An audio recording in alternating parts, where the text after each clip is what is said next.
কিভাবে রাজনীতি করলে হালাল হয় আর কিভাবে রাজনীতি করলে হারাম হয় এটাও আলেম ছাড়া কেউ জানে না। আপনাদের মানে প্রশ্ন জাগতে পারে তাহলে রাজনীতি কিভাবে হালাল হয় আর কিভাবে হারাম হয়? আগে বলেন স্কুল কলেজের পড়া কিভাবে হালাল হয় আর কিভাবে হারাম হয়? এটা আগে ঠিক হোক। স্কুল কলেজের পড়া হালাল হয় মুসলমানি বুঝিয়া গিয়া ভরলে না, ঠিক নেই কেমন? ঠিক তেমনি ভাবে রাজনীতি কিভাবে করলে হালাল হয় আর কিভাবে করলে হারাম হয় এটাও আলেম ছাড়া কেউ জানে না।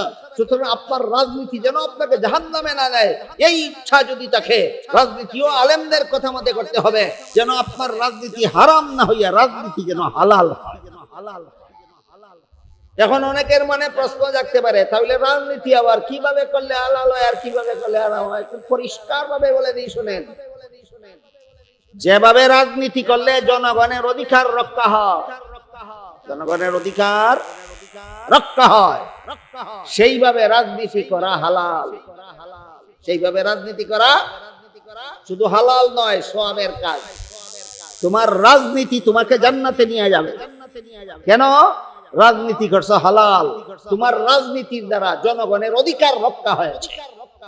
তোমার রাজনীতির দ্বারা জনগণের অধিকার রক্ষা হয়েছে।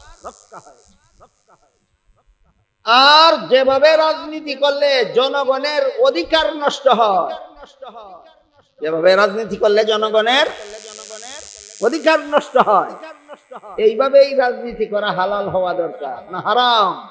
হারাম। যারা যারা এখানে যারা বসা আছেন, যারা যারা রাজনীতি করেন, আজকে বাড়ি গিয়ে শুয়ে শুয়ে চিন্তা করবেন আপনি হালাল রাজনীতি করেন না হারাম রাজনীতি। যদি এই কথা বুঝা এই স্কেল মতো চিন্তা করলে যদি বুঝেন যে তাহলে তো আমি হারাম রাজনীতি করি, আমার রাজনীতির দ্বারা তো জনগণের অধিকার রক্ষা হচ্ছে না, তাহলে জেনে রাখুন আপনার রাজনীতি আপনাকে জাহান্নামে নিয়ে যাবে। মাত্র কয়েকটা উদাহরণ দিলাম। সংসারের কাজ কেন আলেমদের কথা মতো করব? জবাব কিভাবে করলে হালাল হয়, কিভাবে করলে হারাম হয়, এটা একমাত্র আলেম ছাড়া কেউ জানে না। জনগণ কারো মনে প্রশ্ন জাগতে পারে তাহলে জনগণের অধিকার কি কি? জনগণের অনেক অধিকার আছে, এগুলি সারা রাইতেও শেষ করা যেত না। আর আমি এগুলি বিস্তারিত বলতে গেলে কেউ ভাবতে পারে যে আমি ওয়াজের নামে রাজনীতি করতেছি। আমি রাজনীতি করি না, আমি কোন রাজনৈতিক দলের সদস্য না। দেশে বিদেশে অনেকে অনেক সময় আমার জিজ্ঞাসা করে হুজুর আপনি কোন দল করেন? আমি বলি আমি কোন দল করি না। আমি কি করি না? আমি কোন দল করি না। আমার দৃষ্টিতে বর্তমানে কোন দল ছাড়া কোন রাজনীতি আছে আমার জানা নাই। বর্তমানে আমাদের সমাজে কোন দল ছাড়া কোন রাজনীতি আছে বলে আমার জানা নাই। যারা সরকারি দল করে, সরকারে হাজার অপরাধ করলেও প্রতিবাদ করবে না। যারা বিরোধী দল করে তারা সরকারে হাজার বালা কাজ করলেও মান্য নিবে না। এমন রাজনীতি হালাল হতে পারে না। হালাল রাজনীতি করলে তোমার দল যদি সরকার গঠন করে থাকে আর তোমার গঠিত সরকার যদি অপরাধ করে, বাধা তোমাকেই দিতে হবে সকলের আগে। হালাল রাজনীতি করলে সরকার যদি ভালো কাজ করে, তুমি বিরোধী দলের থাকলেও ভালো কাজের সমর্থন দিতে হবে যদি হালাল রাজনীতি করতে চাও। এগুলি নাই সমাজে। সরকারে অপরাধ করলেও সরকারি দলে আপত্তি করবে না, সরকারে হাজার বালা কাজ করলেও বিরোধী দলের সমর্থন দিবে না, কারণ এর নাম ওই বিরোধী দল। নাম ওই ইসলামী রাজনীতিতে বিরোধী দল নাই, সহযোগী দল আছে। ইসলামী রাজনীতিতে বিরোধী দল না সহযোগী দল। সহযোগী দল মানে যদি ভুল করতে আমি ছাড়তাম না, আর শুদ্ধ করলে আমি মারহাবা দেব। এই আদর্শ হইল সহযোগী দলের। এটা বর্তমান প্রচলিত রাজনীতিতে নাই, এটা ইসলামের রাজনীতিতে। যাই হোক, কথাটা লম্বা করতে চাই। যদি কারো মনে জাগে সরকারের প্রশ্ন জাগে যে জনগণের অধিকার কি কি, এগুলি প্রশ্ন জবাব অনেক লম্বা। এর মধ্যে একটা অধিকারের সম্পর্কে একটু আওয়াজ দিই। দেশের সমস্ত জনগণের ক্ষুধা নিবারণ উপযোগী খাদ্য বিতরণের ব্যবস্থা করা জনগণের একটা অধিকার। জনগণের একটা অধিকার। যে দলে সরকার গঠন করবে এই দলের এবং তার সরকারের কাছে জনগণের যত অধিকার আছে এর মধ্যে একটা অধিকার, তোমার দেশের কোন মানুষ যেন ভুখা না থাকে। তোমার দেশের কোন মানুষ যেন ভুখা ভুখা ভুখা বুঝেন, ক্ষুধার্ত পেটের মুখ লইয়া যেন জনগণের দিন কাটাইতে না হয়, পেট মুখ লইয়া যেন জনগণের রাত কাটাইতে না হয়। প্রত্যেকটা নাগরিকের ক্ষুধা নিবারণের ব্যবস্থা করা, ক্ষুধা নিবারণ উপযোগী খাদ্য বিতরণের ব্যবস্থা করা যে সরকারের কাছে জনগণের অধিকার।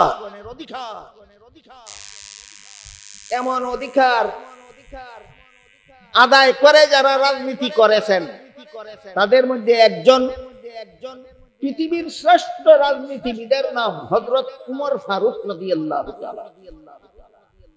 এমন একজন পৃথিবী বিখ্যাত রাজনীতিবিদের নাম উমর ফারুক।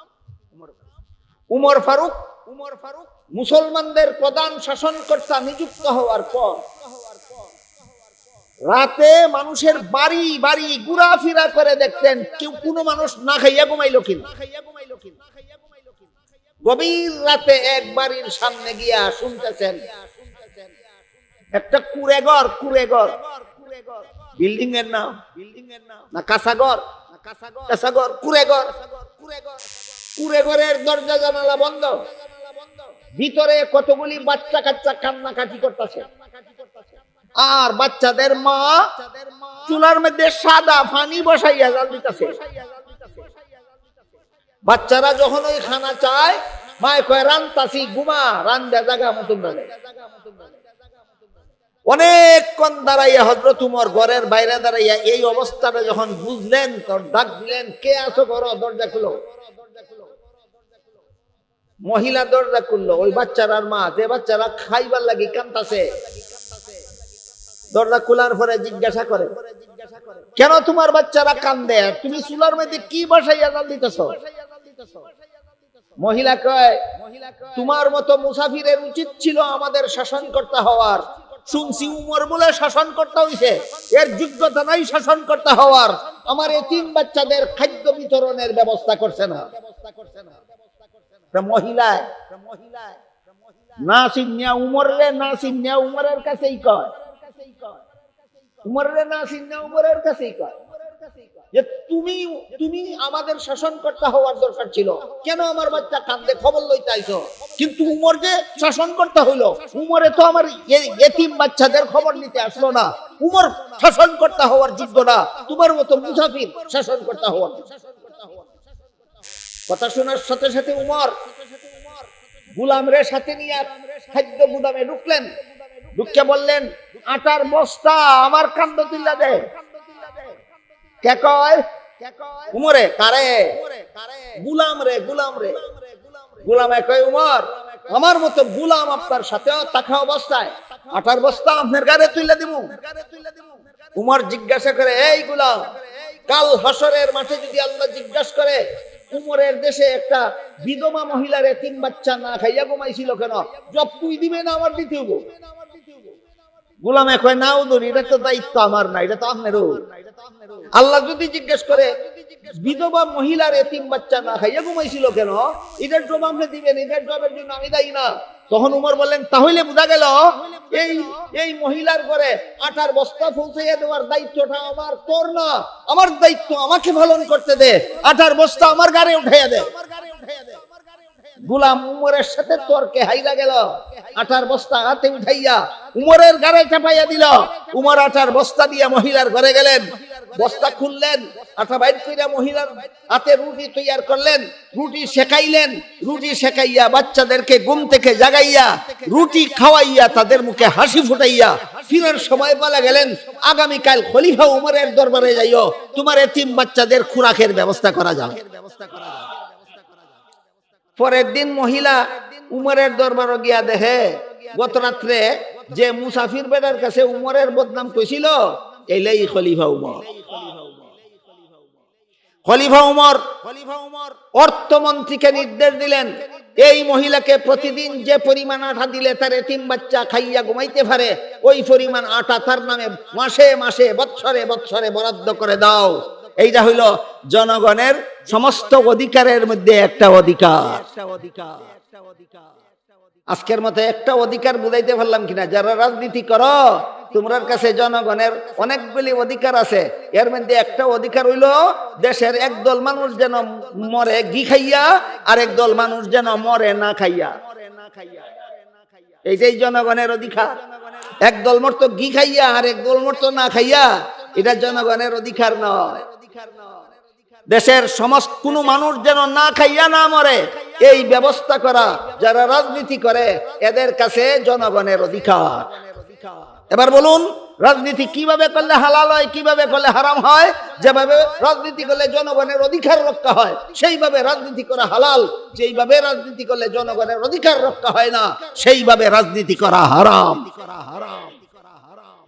বলছিলাম আল্লাহর রাসূল বলেন জাহান্নাম থেকে বাঁচার কত পথ? 4 পথ। 1 নম্বর পথ আলিম হওয়া, 2 নম্বর পথ আলিমের ছাত্র হওয়া, 3 নম্বর পথ আলিমের কথা মতো কিছু কাজ করা। কি বুঝলেন এতক্ষণ? আলিমের কথা মতো কিছু কাজ না, জীবনের সকল কাজ। জীবনের সকল কাজ আলিমের কথা মতো করা। 4 নম্বরটা কই 2-3 মিনিটে। বৃষ্টি আসলে আমি বিজ্ঞা কথা বলবো, বৃষ্টি আসলে আপনারা বিজ্ঞা শুনবেন কিনা বলেন? তাহলে বৃষ্টি আসলে উড়াউড়ি দৌড়াদৌড়ি করেন যেত না, আমার মাথার উপরে ছাত্রী ধরান যাইতো না, আপনারাও কেউ মাথার উপরে ছাত্রী ধরতে পারবেন না। 4 নম্বর আল্লাহ রাসূল বলেন, যে ব্যক্তি আলেমও হইতে পারলো না, আলিমের ছাত্রও হইতে পারলো না, আলিমের কথা শোনার সুযোগ পাইলো না। আলিমের কথা শোনার সুযোগ পায় না কিভাবে? ধরেন 10 বছরের জন্য জেলখানায় বন্দী হয়ে গেল, 20 বছরের জন্য জেলখানায় বন্দী হয়ে গেল, আজীবনের জন্য জেলখানায় বন্দী হয়ে গেল। আর যদি অবস্থা এমন হয় যে অধিকাংশ বন্দীরাই মিথ্যা মামলার আসামি, অবস্থা যদি এমন হয় জেলখানার অধিকাংশ বন্দীরাই মিথ্যা মামলার আসামি, আল্লাহ রাসূল 1500 বছর আগে বলে গিয়েছেন, যারা যারা মিথ্যা মামলা করে মানুষকে হয়রানি করো, স্মরণ রেখো। কতদিন আগে বলছেন রাসূল? 1500 বছর আগে রাসূল বলে গেছেন, যারা মিথ্যা মামলা করে আসামিকে হয়রানি করো, স্মরণ রেখো তুমি আদালতের রায় পাইছো, তোমার প্রতিভোগ করে জেলখানায় ঢুকিয়ে দিছো, আদালতের রায় পাইছো না, জাহান্নামের সার্টিফিকেট পাইছো। ক্লিয়ার কথা। যারা মিথ্যা মামলা করে নির্দোষ মানুষকে হয়রানি করে, এদের সার্টিফিকেট দিবেন রাসূল, তুমি জাহান্নামী, তুমি জাহান্নামী, তুমি জাহান্নামী। তোমার প্রতিভোগ করে মিথ্যা মামলা করে জাহান্নামে ঢুকাইছো কতদিনের জন্য? 5000 বছরের জন্য না, বড় জোর 50 বছরের জন্য। বড় জোর 50 বছরের জন্য তুমি জাহান্নামে যাবে। 50 বছরের জন্য না লক্ষ লক্ষ কোটি কোটি বছরের জন্য? রেডি থাকো, মিথ্যা মামলাকারীরা রেডি থাকো, মরবা আর জাহান্নামে ঢুকিয়ে দেবে ডাইরেক্ট।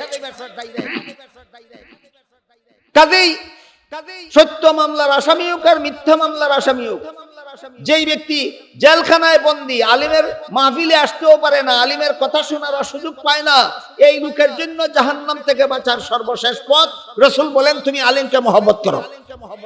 আলিমকে মহব্বত করো, শুধু অন্তর দিয়ে মহব্বত করবা, এই মহব্বতটাই তোমার জাহান্নাম থেকে বাঁচার ব্যবস্থা হবে। মাদ্রাসার মাহফিল, আমার কথা যদি সমাপ্ত করতে চাই তাহলে মাদ্রাসার হয়তো কিছু ক্ষতি হয়ে যাবে, এজন্য এই 4টা পথ পরিষ্কার মনে রাখতে পারবেন কিনা বলে কথা আজকে সমাপ্ত করা যাবে না। রাসূল বলেন জাহান্নাম থেকে বাঁচার আমার উম্মতের জন্য 4টা পথ। 1 নম্বর আলেম হওয়া, 2 নম্বর আলেমের ছাত্র হওয়া, 3 নম্বর আলেমের কথা মতো জীবন যাপন করা, 4 নম্বর আলেমকে অন্তর দিয়ে মহব্বত করা। আলেমকে অন্তর দিয়া মহব্বত করা। এরপরে রাসূল বলেন ওয়ালা তাকুন খামিসান ফাতাহলিক, সাবধান এমন যেন না হয় তুমি আলেম হইলা না, আলেমের ছাত্রও হইলা না, আলেমের কথাও শুনলা না, আলেমকে মহব্বত করলা না, জেনে রেখো তোমার কপালে ধ্বংস ছাড়া আর কিছু নয়। এবার বলেন 5 নম্বর কোন পথ আসেনি জাহান্নাম থেকে বাঁচার? না 4 পথ? 4 পথ। বৃষ্টির আওয়াজ যখন শোনা যায় না, মহব্বত সম্পর্কে আরো 2টা হাদিস কয়েক মিনিটে শোনাই আমার কথা শেষ করি। 4 নম্বর ভোটটা কি? 4 নম্বর আলেম না আলেমের ছাত্র না আলেমের কথা শোনারও সুযোগ নাই, সে শুধু অন্তর দিয়ে আলেমকে মহব্বত করবে। রাসূল বলেন এইটাই তোমার জাহান্নাম থেকে বাঁচার ব্যবস্থা। এবার বুঝেন এইটা কিভাবে জাহান্নাম থেকে বাঁচাবে। হাদিস শরীফে রাসূল করিম সাল্লাল্লাহু আলাইহি ওয়াসাল্লাম বলেন, কাল হাসরের মাঠে যখন সারা দুনিয়ার সমস্ত মানুষ জীবিত হয়ে দাঁড়াবে, আল্লাহ আলেমগণকে বলবেন তোমরা জান্নাতে চলে যাও। রাসূল কি বলছেন? হাসরের মাঠে আল্লাহ আলেমগণকে কি বলবেন? জান্নাতে যাও। প্রশ্ন আছে, আলেম হইলেই যদি জান্নাতে যাওয়া যায়, তাহলে আলেম বেনমাজি হইলে অসুবিধা কি? আলেম সুদকুর হইলে অসুবিধা কি? আলেম ঘুষখোর হইলে অসুবিধা কি? আলেম মদকুর হইলে অসুবিধা কি? আলেম গাঞ্জাকুর হইলে অসুবিধা কি? আলেম দুর্নীতিবাজ হইলে অসুবিধা কি? আলেম জালিয়াতিকারী হইলে অসুবিধা কি? আলেম যদি বাটপার হয় অসুবিধা কি? রাসূল বলেন আলেম জান্নাতে যাইব। প্রশ্ন বুঝলেন কি না? হ্যাঁ না আমি বলবো, হ্যাঁ না আমি বলবো। প্রশ্ন বুঝলেন কি না? প্রশ্নের জবাব হইল আলেম 2 প্রকার। এক প্রকার সমাজের দৃষ্টিতে আলেম, আর এক প্রকার আল্লাহর দৃষ্টিতে আলেম। সমাজে আলেম কারে কয়? যিনি কোরআন হাদিসের ইলম শিখেন তাকেই সমাজে আলেম কয়। কোরআন হাদিসের ইলম শিখলেই তারে সমাজে আলেম কয়। আল্লাহ কোরআন হাদিসের ইলম শিখলেই আলেম কয় না। কোরআন হাদিসের ইলম শিকার পরে যারা ইলম মতো জীবন যাপন করে তাদেরকে আল্লাহ আলেম বলে। এবার বলেন আল্লাহর দৃষ্টিতে আলেম হইলে সেও বেনমাজি হতে পারবে? আল্লাহর দৃষ্টিতে যারা আলেম তারাও সুদখোর হতে পারবে? আল্লাহর দৃষ্টিতে যারা আলেম তারাও ঘুষখোর হতে পারবে? আল্লাহর দৃষ্টিতে যারা আলেম তারাও দুর্নীতিবাজ হতে পারবে? আল্লাহর দৃষ্টিতে যারা আলেম তারাও জালিয়াতিকারী হতে পারবে? পারবে না। সুতরাং আল্লাহর দৃষ্টিতে যারা আলেম তাদেরকে আল্লাহ হাসরের মাঠে বলবেন তোমরা জান্নাতে যাও। হাদিস শরীফে রাসূল আরো বলেন আল্লাহর হুকুমে আলেমগণ যখন জান্নাতে যাবেন, তাদের জান্নাতে যাওয়ার পথের পাশে কিছু গুনাহগার মুসলমান দাঁড়ায় থাকবে। কেমন মুসলমান? গুনাহগার। আলেমও না আবার গুনাহগারও। এক একজন গুনাহগার মুসলমান এক একজন আলেমকে পিছন থেকে ডাকবে আর বলবে হুজুর আমি আপনাকে দুনিয়াতে মহব্বত করতাম। প্রমাণ হিসাবে পেশ করবে মহব্বত যে করতাম আপনারে, এর প্রমাণ হইল আমি একদিন আপনারে এক গ্লাস পানি পান করাইছি। বলেন একজন আলেমকে একজন সাধারণ মানুষ এক গ্লাস পানি পান করায় দুশ্মনী কইরা না মহব্বত করে? কত টাকা লাগে? এক গ্লাস পানি পান করাইতে কতশো টাকা লাগে? 1 টাকাও লাগে না। তাহলে আলেমকে মহব্বত করতে কোনো টাকা পয়সা লাগে না, শুধু একটা অন্তর লাগে। এটা জীবন ভর আমরা মনে রাখি। রাসূল যে বলেছেন আলেমকে মহব্বত করো, আলেমকে মহব্বত করতে কি লাগে? টাকা পয়সা ধন সম্পদ কিছুই লাগে না, শুধু একটা অন্তর লাগে। আমি দুঃখিত, অন্তরটা কেমন হবে? আপনারা যদি কয়েক মিনিট ধৈর্যের সাথে বসবেন বলেন তো অন্তরটা কেমন হবে আমি একটু বলি শুনেন। একটা বাচ্চা তার মায়ের গর্ভে থাকা অবস্থায় তার বাবা মারা গেল, হয় না এমন? এই বাচ্চাটা জন্ম